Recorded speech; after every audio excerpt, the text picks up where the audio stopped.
What is life like at the moment, as far as we know, for people in Iran living in areas that are being hit by the US and Israeli strikes?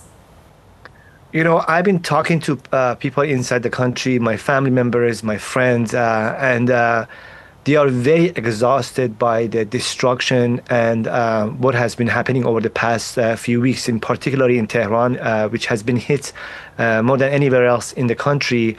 People have had in the beginning, they thought that, it's going to be very much targeted. Some of these target attacks might be just a precision attacks, and there are military bases or individuals who are targeted by these attacks. But we have seen over time that many civilians have been losing their lives, and many businesses, many buildings have been destroyed. Thousands of buildings have been destroyed in the country, and the collateral has been enormous. And even some of those people who believe, many people, the Iranian government doesn't have much legitimacy before the Iranian people, particularly after the January massacre, in which they killed thousands of people. But at the same time, many of those people who believe that the Iranian government, Iranian regime should go, they cannot understand why this is happening and why some of the institutions in Iran are being hit. And to some extent, I see a change in the vibe and the mood in the country in a way that some of the people think that, this attack is not designed to topple the regime. This attack is designed, or it just is moving forward to destroy Iran as a nation, as a country.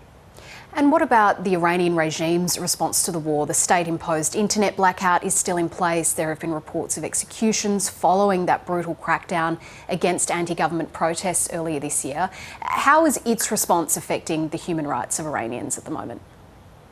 It's been terrible. As you mentioned, several people have been executed over the past few weeks, and the number and many dissidents, many prominent dissidents, and many activists have been arrested over the past month. And the attack and the war in Iran has not broken the cycle of violence, and it has not broken the back of the repression machinery in Iran. Instead, what it has done is to create, give more energy to the supporters of the regime.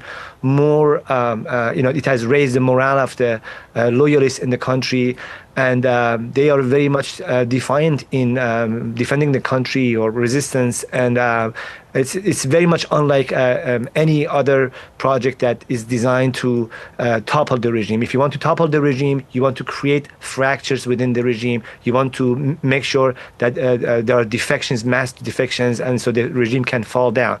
What is happening now is that people are suffering more, and also the regime is at least even though the supreme leader has been killed, and many people in the military and military leadership and political leadership have been killed, but still the regime is functioning. We don't know how much it's going to last, but at the same time, we see like it has given a boost to the morale of the supporters of the regime.